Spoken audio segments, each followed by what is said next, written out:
No. Rob, wake up. No. TV's Rob is unwoke. TV's Rob is unwoke. He's unwoke. Welcome to it. It is TV's Rob is Unwoke. I am your very unhumble host, TV's Rob, and I hope that you all had a wonderful Christmas. It may very well be the last holiday you ever have, period. Why? Well, because the douchebag of the year, 2 years running now, is at it again. That's right. He had us canceling all of our holidays last year and has done everything possible to keep the trend going this year, but with far less success. Who is that? Dr. Anthony Fauci, who just before Christmas was saying the only people who could celebrate are the vaccinated. Now he says cancel New Year's. Because although we're a couple days removed from Christmas, he says hospitals are now overrun with unvaccinated people who are obviously dying from COVID.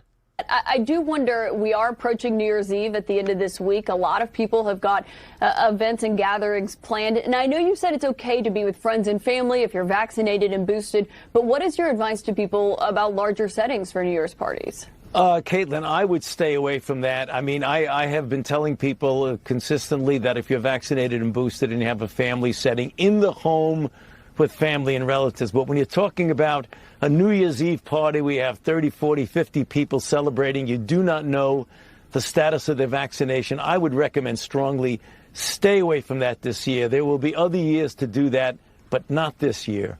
His line at the end I absolutely love. There will be other years to celebrate. Well, not if you, Fauci, and the rest of the idiots in the government have their way. America messed up royally in 2020 by allowing shutdowns and mandates become the norm. And the Biden administration, as well as this failure of a doctor, will stop at nothing to try to keep as much power as they can from you, the people. This isn't about public health. Now, it may have been for a very short time, but it's since moved into being about power and control. And that's what they want. They want to dominate you any way that they can. And they're using COVID to do it. Now, to give you a little personal perspective, when the COVID pandemic started last year, corporations moved to a work-from-home model for its employees. Well, my job isn't able to be done remotely for the most part. I had to go to work every day.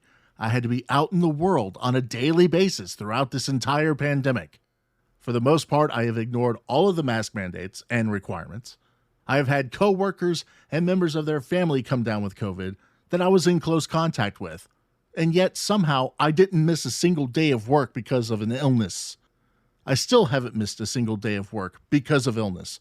And here we are, 654-ish days later, and I have somehow still not come down with the deadliest virus ever.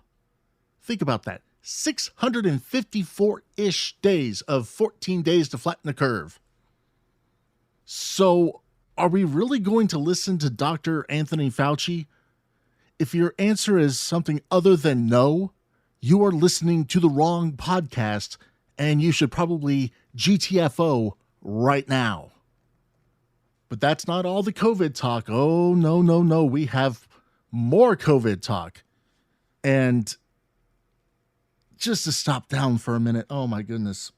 Look, this is not my bag, but when you see this stuff just day in and day out, it just drives you crazy. So before you know it, you just start taking notes and you start downloading things and you start editing. And before you know it, you're doing this. You're sitting at a microphone at night, talking to yourself because this stuff is just maddening. Well, the newly authorized COVID pills are already under scrutiny. Medical experts warn of mixing new COVID-19 pills and other meds. The FDA recently authorized antiviral pills from Pfizer and Merck, and the at-home treatments have been touted as game changers in the fight against the coronavirus. But NBC News reports medical experts warn the pills will need to be carefully monitored by doctors and pharmacists. The medications include, but are not limited to, blood thinners, anti-seizure medications, drugs for irregular heart rhythms, high blood pressure, and high cholesterol. antidepressants and anti-anxiety medications, immunosuppressants, steroids, including inhalers, HIV treatments, and erectile dysfunction medications. Some of these potential interactions are not trivial, and some pairings may be avoided altogether, said Peter Anderson, a professor of pharmaceutical sciences at the University of Colorado and Schett's Medical Campus. Some are probably easily managed, but some we're going to have to be very careful about. Now, Merck's pill isn't authorized for children because it could interfere with bone growth and isn't recommended for pregnant women because of the potential for birth defects. Now, take all of that information in. I know I hit you with it pretty quickly. But think about this. If you're taking blood thinners, anti-seizure medication, drugs for irregular heart rhythms, high blood pressure and high cholesterol, antidepressants, anti-anxiety meds, immunosuppressants, steroids, HIV treatments, and if you're popping the little blue pill to get your wee-wee up, you probably shouldn't be taking this pill. Okay, but where were all of those warnings for the COVID vaccine? In fact, if they were to make a commercial for this new medication, we would be talking about the name of it, what it helps with, and then the next 30 to 45 seconds would be filled with the things not to take with it. The COVID-19 pandemic has affected us all. Loved ones have been lost. Millions have gotten sick and weren't able to get the treatment they needed because of overcrowding in hospitals. Now there's a new way to treat mild to moderate coronavirus disease for people over 12, and that's with Paxlovid. Paxlovid's a new tablet from Pfizer designed to treat patients over the age of 12 who are experiencing mild to moderate COVID-19 with positive results of direct SARS-CoV testing and who are at high risk for progression to severe COVID-19, including hospitalization or death. Paxlovid's available by prescription only and should be initiated as soon as possible after diagnosis of COVID-19 and within 5 days of symptom onset. Possible side effects of Paxlovid include impaired sense of taste, diarrhea, high blood pressure, and muscle aches. Using Paxlovid at the same time as certain other drugs may result in potentially significant drug interactions, so consult with your doctor. Using Paxlovid in people with uncontrolled or undiagnosed HIV-1 infection may lead to HIV-1 drug resistance. Do not take Paxlovid if you're taking blood thinners, anti-seizure medications, drugs for irregular heart rhythms, high blood pressure and high cholesterol, antidepressants and anti-anxiety medications, immunosuppressants, steroids including inhalers, HIV treatments, and erectile dysfunction medications. Now there's a way to get your life back. Ask your doctor to see if Paxlovid is right for you. Paxlovid by Pfizer, because we don't give a damn if you live or die, just so long as our stock prices rise. We got nothing when it comes to this vaccine that really isn't a vaccine. And it also leads me to wonder, is this now a campaign put together by the likes of Moderna and Johnson & Johnson because they don't have their own version of the pill? That's where we're at right now. We have to question, oh, where is this coming from? What is this person doing? Why are we saying this? Why are they saying that? We can't take anything at face value. So the moral of the story here is do your own damn research and come up with the best solution that works for you. Insane. Just absolutely insane. And there's just the tip of the iceberg for this episode of TV's Rob is Unwoke. I'm TV's Rob. More coming up.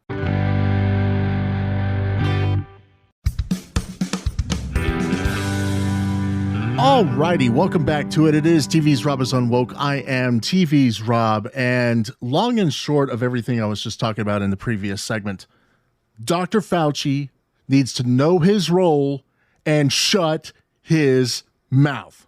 Plain and simple. But moving on from COVID, moving on from Fauci, now I get to talk about the train wreck, the human train wreck that is Huma Abedin.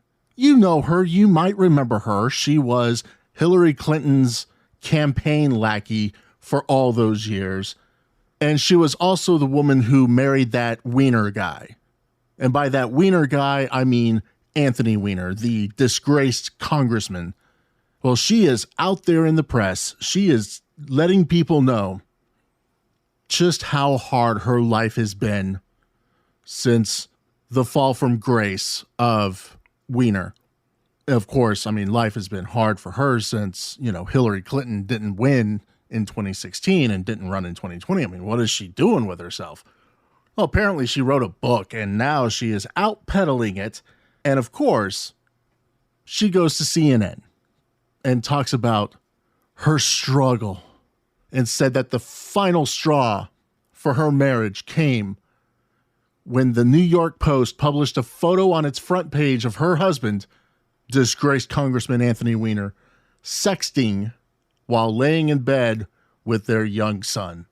She said, I did finally reach my breaking point because that was the point where for so long, Dana, I was saying, I don't understand. I don't understand. Why can't you just knock it off? She told host Dana Bash during an interview Sunday on CNN's State of the Union.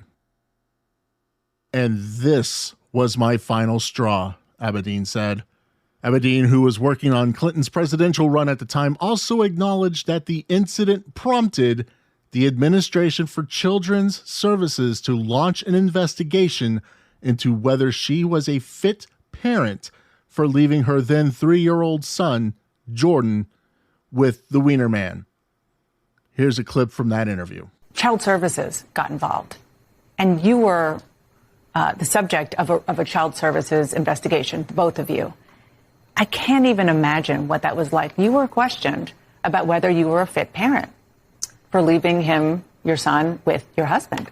I was, and it was one of the hardest things I had to endure. And as I share in the book, I mean, the defiance that sort of I found that lived within me, this notion that I recall the conversation I was asked, do you think you would have had a better assessment of the conditions if you were a more present parent? And I was one of those working mothers that constantly felt torn between leaving for a campaign trip and taking care of my child. And I think a lot of working mothers can relate to what that feels like. It was one of the hardest things that I had to endure in those closing days of the campaign. And I just, I share a story of sitting by the front door, not wanting to answer it because I was scared of what was on the other side, angry about what was potentially on the other side. Oh, such a struggle, such a plight. Oh, my goodness. Do you feel sorry for her now? Do you feel sorry for her yet? Maybe you should. She's saying it was one of the hardest things I had to endure. I was asked, do you think you would have had a better assessment of the conditions if you were more present as a parent? Well, yeah, probably. And of course, she's out there because she's got a book, doing everything she can to garner sympathy. She described herself as constantly feeling torn between leaving for the campaign trail and staying home to take care of their son, adding that, I think a lot of working mothers can relate to what that feels like. Yeah, but most working mothers wouldn't leave their kid with a pedophile like Weiner? Most of them. I'm sure some do, but most of them wouldn't. At least knowingly. She went on to say, it was one of the hardest things that I had to endure in those closing days of the campaign. Abedin recounted her feelings about Weiner's raunchy behavior in her memoir. Now, in the same interview, Abedin said she managed to weather the previous sexting scandals involving her husband, often under the pseudonym Carlos Danger, and his resignation from Congress in 2011, and his subsequent disastrous run for mayor of New York in 2013. But the revelation in 2016 by the Post of the photo of Weiner, a one-time rising political star in the Democratic Party, sexting a young North Carolina teen girl, forced her to confront the realities of her marriage with him. It took 5 freaking years? Really? She told Dana Bash she was judged big time. I just had to go through all of this on the front page of the newspaper, but certainly many women as men, because I don't think it's only women, she said, of the development that led to her breaking point. She is absolutely ridiculous. And think about this. She didn't even file for divorce from this guy until 2017. Geez. I mean, this woman, how she could write a memoir and go out there and try to play the, oh, woe is me sympathy card is absolutely ridiculous. And I certainly hope nobody out there is buying it. Both the book and her act. It's complete total BS. You know, my favorite line from this story was the, why can't you just knock it off line?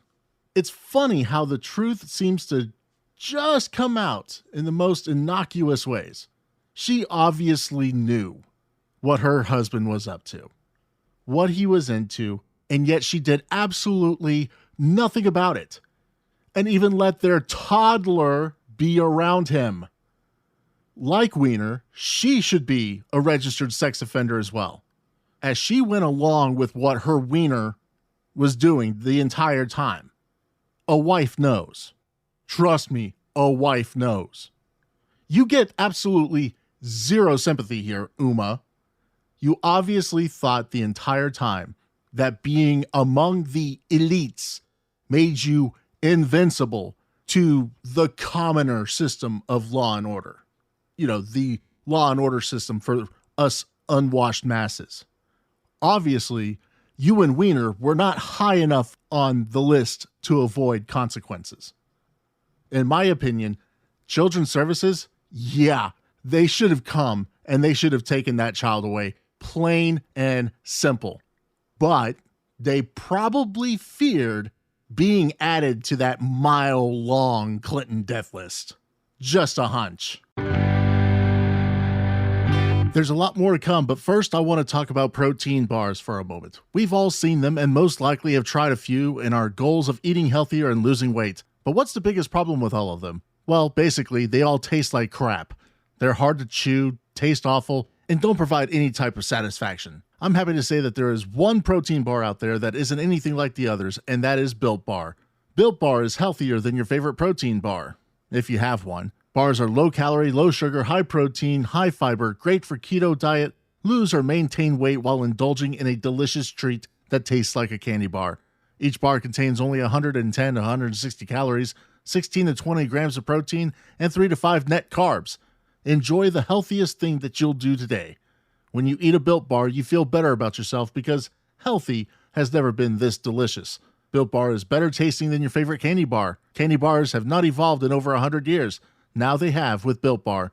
There's 18 different flavors to choose from, including cookies and cream, strawberry, peanut butter, and mint brownie. Go to Built.com and use the promo code TVsRob at checkout to get 10% off your next order.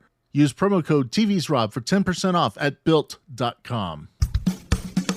He's on woke. Oh my God, it's just such an unbelievable moment. Brandon, you also told me, as you can hear the chants from the crowd, let's go, Brandon. Brandon, you told me you were going to kind of hang back those first two stages and just watch and learn. What did you learn that helped you there in those closing laps? Oh my God, it was learning how each line didn't stay to one. Everything shifted top to bottom so much that it was kind of like, okay, let's just stay patient where we're at and hope for the best. Well, I'm going to file this under I knew this was coming somehow for the past few months. Brandon Brown, the driver who was the subject of the now infamous "Let's Go Brandon" phrase, was able to fly under the radar. Probably because the next day at Talladega Superspeedway, Bubba Wallace got his first Cup Series win thanks to rain, and the media decided to go with the black driver winning story instead. But not any longer. Here we are a couple of months removed, and all of a sudden Brandon Brown has found the spotlight. Or more or less, the media decided to shift the spotlight onto him to bring a guy who's not otherwise political into the political fray, thus probably ruining him. But he's been getting quite a bit of attention as of late.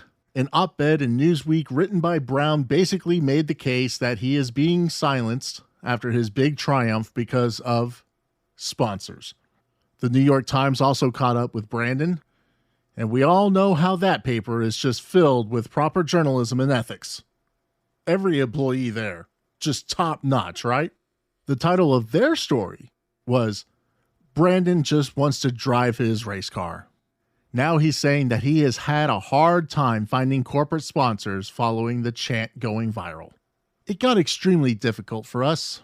If you're a national corporation, that means you sell to all consumers. And unfortunately, when you get dragged into the political arena, people want you to take a side, Brown told the Sports Business Journal in a recent interview.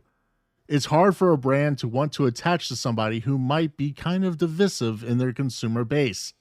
If I'm going to divide Coca-Cola, why would they want to talk to me? Well, you wouldn't be dividing Coca-Cola, Brandon. Coca-Cola has already divided themselves. But he went on to say, so the short answer is it's been tough to connect with partnerships just because it's kind of viewed as a ticking time bomb. What is he doing to choose or say, and how would that affect our consumer base? It's too much of a risk. I understand it on their side, but it's made it really hard to tie everything down. Well, if he's having a hard time getting sponsorship, I stand by my original thought on that and my solution for that problem. Because, like I said, file this in, I knew this was coming. Any company out there making money on selling merchandise, socks, shirts, things like that, with Let's Go Brandon on it, and yes, I'm looking at you, Glenn Beck, need to step up and help keep Brandon on the track. Look, Daytona's just a couple months away. February 19th for the Xfinity guys, which is the series he drives in. They'll be taken to the track in Daytona. I would love to see a Blaze Media car on the track. I've already seen a Fox Nation one, so why not a Blaze Media? Can you imagine Glenn Beck's face on the hood one week, Mark Levin's face on the hood another week, Pat Gray's face on the hood another week? Hell, even Jeffy Fisher chewing the fat right there on the hood. Now, that would be a scary-looking race car, and he'd probably get his second career win with Jeffy's face on the hood. Just a thought. I mean, that's $1 million idea. And I'm giving it to you for free. So enjoy it. Now, of course, that leads me into the clips of the week. Yes, the clips of the week. Media pundits spent much of Christmas weekend berating a father who yelled, he didn't really yell it, "Let's go Brandon," at President Biden on Christmas Eve. Biden and his idiot doctor wife, First Lady Jill, took part in a Santa Tracker event with NORAD officials on Friday to speak with callers tracking Santa Claus for Christmas. One caller, who identified as Jared from Oregon, ended his family's call by saying, "Let's go Brandon," a phrase usually intended as disparagement towards the president. Here's the audio from that call. Yeah, I hope you guys have a wonderful Christmas as well. Merry Christmas, and let's go Brandon. Let's go Brandon, I agree. So yeah, he gets on the phone with the president and he says, "Let's go Brandon." Big deal. And of course, the information about him has already been out there. And of course, people are trying to get him canceled and everybody's losing their effing minds over it. Why? I don't know. It's ridiculous, okay? Honestly, the fact that he said, "Let's go Brandon," and not F Joe Biden, not F you, Joe, I mean, the guy should be given credit where credit is due, okay? Because I'm thinking I wouldn't have that restraint. Of course, I wouldn't be on the phone with Joe Biden anyways. But nonetheless, the mainstream media and journalists all over have since targeted the phrase as vulgar and vitriol, going so far as to compare people who use the phrase to ISIS sympathizers. That's right. If you say, "Let's go Brandon," you're a terrorist. You're a domestic terrorist. You need to be locked up. And they need to throw away the key. You need to be treated like those people from 1-6 who are still in jail for that. And of course, the pattern continued after reporters identified the man as Jared Schmeck, a former Oregon police officer who has since insisted that the phrase was made in a joking manner, which it was. I mean, come on. And how do you know his son's not named Brandon? Seriously, how do you know his son's not named Brandon? And maybe he was just saying, "Let's go Brandon" to his son. Obviously, that's not really the case, but you get what I'm getting at here.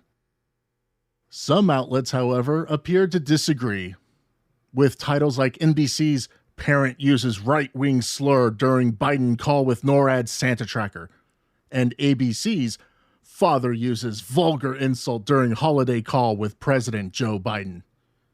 Slate even referred to the phrase as a right-wing slur in describing the situation, writing, "What has become a traditional White House holiday call with children tracking Santa Claus took an awkward turn this year when one father used the opportunity to insult the president using a slur that has become popular in right-wing circles."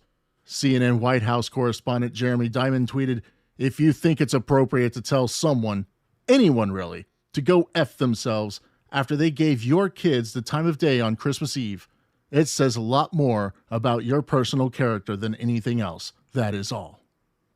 Senior reporter Edward Isaac Dover followed up, writing, "Consider the mentality here of the father whose child is excited to talk about Santa Claus and then also gets to talk to the president and first lady. But he waits out the end of the call to sneak in a cutesy way of flipping off the president on Christmas Eve." During a segment on CNN, Ron Brownstein of The Atlantic went as far as to claim the phrase was a form of insurrection. The president is trying to be nice to kids. He doesn't really have to do this. They were very pleasant. What does it tell you that somebody is rude like that and disrespects the office of the president to his face about the political climate in this country? Yeah, look, it's ungracious, it's juvenile, it's reprehensible by the father. But I don't think it's fundamentally about incivility. I think it is fundamentally about insurrection. Fundamentally about insurrection. No, dickweed. It's a father letting the president know that he is not happy with what is going on in the country right now. That's what the "Let's go Brandon" phrase has been all about this entire time. Letting Biden and other people know in a polite way that we're not happy with what's going on. We're not happy with the inflation. We're not happy with the draconian control that they're trying to impose on us. We're not happy with the shelves being empty, the supply chain crisis, the border, anything that Biden is doing, the Build Back Better plan, the trillions of dollars of spending that they want to do to institute a socialist regime change in America. All of that. We're not happy right now, and that's the only way that we could really say it in a nice, PC kind of way. It's not about insurrection, but it is about flipping the middle finger to Joe Biden.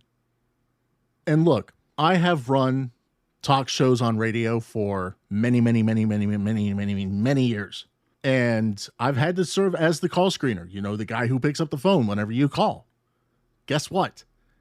Callers sometimes slip through the cracks. They mislead you, and they get on the air.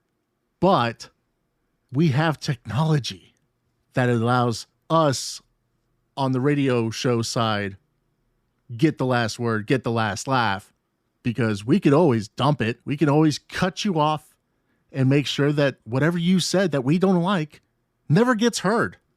That obviously didn't happen here, which thank goodness it didn't, because that was too great. But all of these media outlets who are losing their minds over this, they are missing the big point. They are missing the big takeaway, the main takeaway from the whole thing. And that simply is brain dead Joe Biden and his idiot doctor wife, Jill, completely missed what the guy was saying and played right into it. They played along with it. You got the president of the United States to say, "Let's go, Brandon," for everyone to hear.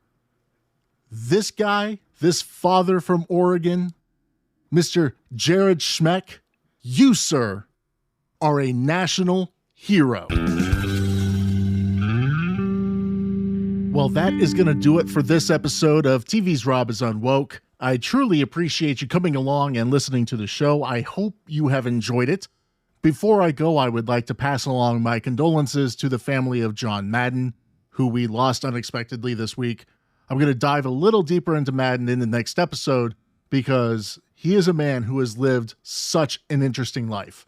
Also, I'm sure you've heard that former Senator from Nevada, Harry Reid, also passed away this week, but I can't say I'm mourning that loss.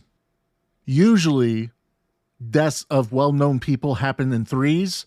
So I'm going to need someone to go check on Betty White to make sure we don't lose her before her 100th birthday. If you could do that, that'd be great. Also, if you would, please go to Apple Podcasts and leave a 5-star rating and a review saying how wonderful and amazing the show is. It's okay if you lie. I won't tell anyone. Also, the show is available on YouTube. You can find it by searching TV's Rob is Unwoke or click the link in the episode description. The new official website is up and running as well. You can check that out by going to unwokepod.com. There you can sign up for updates and reach out to me directly. Don't forget, Built Bar is giving listeners 10% off at built.com with promo code TVsRob at checkout. If you want to get in on the action and make your mark on the show, go to anchor.fm/TV's Rob is Unwoke and leave a voice message. Also, if you want to come on the show and talk about something that's really pissing you off, send me a message on Twitter at TV's Rob Official. Reach out to me on the website, unwokepod.com. There's a number of ways you can reach me. Not that hard to find. Special thanks to my wife and lovely producer, Nikki. You can follow her on Twitter at DFW Radio Girly. And of course, the executive producer of TV's Rob is Unwoke, the derpy Cat Ryoga. You can see what he's up to on Twitter as well, at Cat Ryoga. I'm TV's Rob. This is TV's Rob is Unwoke. I'll catch you next time.